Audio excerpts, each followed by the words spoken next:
In business, when we look to create something new or maintain operations, we need to follow a process, which in turn is a lot like making some cookies. I say this because if you go into the kitchen to bake a batch of cookies, you're going to want to follow a recipe. Otherwise, there's no telling what you're going to end up with, and if your baking skills are anything like mine, you're not going to want to eat it. So, here at Discover Technologies, we follow a process so that we can enhance our chances for success in creating something usable. This brings us to our business continuity and disaster recovery plan.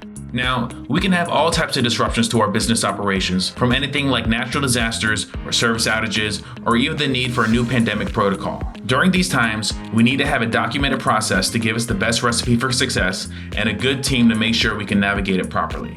So, with that being said, let's jump in and take a look at the business continuity and disaster recovery planning process here at Discover Technologies. The first step in this process is assigning ownership and responsibilities. Why? Because we need accountability. We need to designate who is in charge of business continuity and who is leading disaster recovery planning efforts.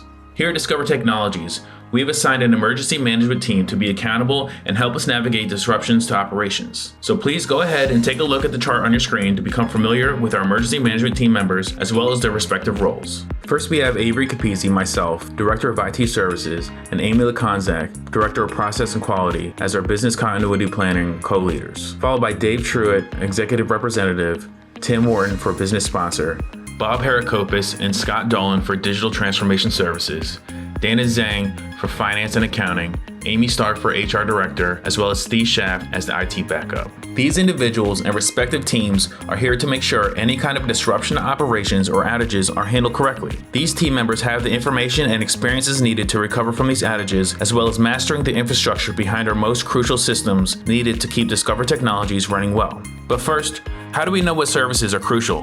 And how do we prioritize based on business impact? To do this, we need to conduct a business impact analysis. Okay, so now that we have the correct people and team members assigned to their respective departments, we need to look at what systems and structures we need to protect. Which of these are critical to business operations, and what do we do in the event of them going down? Now, remember, each incident is different, but we need to be able to establish the bare bones infrastructure needed to keep the business running well. So what does this look like at Discover Technologies? During our business impact analysis, we were able to identify a few different systems critical to our everyday success. Here on the screen, you can see a list of the systems we feel are super important and we need to plan for if they were ever to go down or become unresponsive.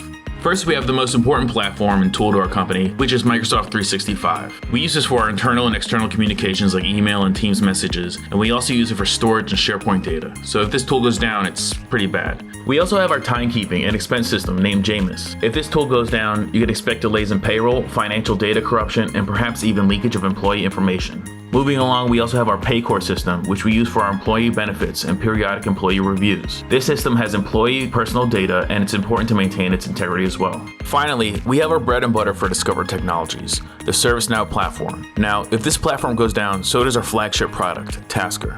Tasker depends on the availability of ServiceNow, so if it's offline, we're not able to maintain our services and in turn our major contracts. This kind of outage can also lead to project delays, data loss, revenue loss, and much more. Now, we don't want any of these systems going down, but of course, we can't predict the future, but having a plan for when they do go down, well, this gives Discover Technology an upper hand in maintaining operations. You can also see on the screen the respective teams who would handle these situations and the reference documents we can use to navigate these outages. These documents can include documentation for what to do in the event of the outage, test cases, and trainings. Now that we have the general understanding of the important systems we need to maintain to keep Discover Technologies running well, we need to understand the different types of incidents and how to classify them when they come up. First, we have routine incidents. This could be anything from the average IT help desk ticket where perhaps a computer won't turn on or some type of connectivity issues. These are low impact issues and most likely won't affect the full business or operations.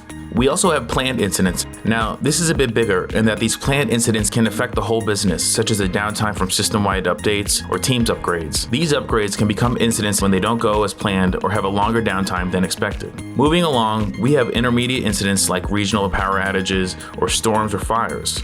Although we are able to recover from these intermediate incidents, it still may cause a temporary downtime to the business. Now, given the fact that Discover Technologies is mostly a remote company, luckily, these examples of disasters may not always affect us as it would a non-remote company. Finally, we have the big one, catastrophic. Now again, this could be one or multiple of those essential systems going down or offline. In a catastrophic incident, business operations are not able to function as intended and will require a resolution as soon as possible. During catastrophic incidents, all involved members, including emergency management team, executive leaders, and any other individuals involved, are to collaborate on these resolutions while documenting the process so we can look back on lessons learned afterwards. So now that we know what business continuity is, who is responsible for each department, the business critical systems we need to run well, and the different types of incidents, let's look at how we can measure, verify, and validate our processes. When we want to verify and validate that we are effectively implementing a business continuity plan, we want to make sure our employees and essential emergency team members, including executives, receive proper training. These individuals are required to undergo yearly training to keep their business continuity knowledge refreshed. Training is one thing, but how do we know the inputs and regulations Discover Technologies is supposed to abide by? And how do we know if we're doing well in this field?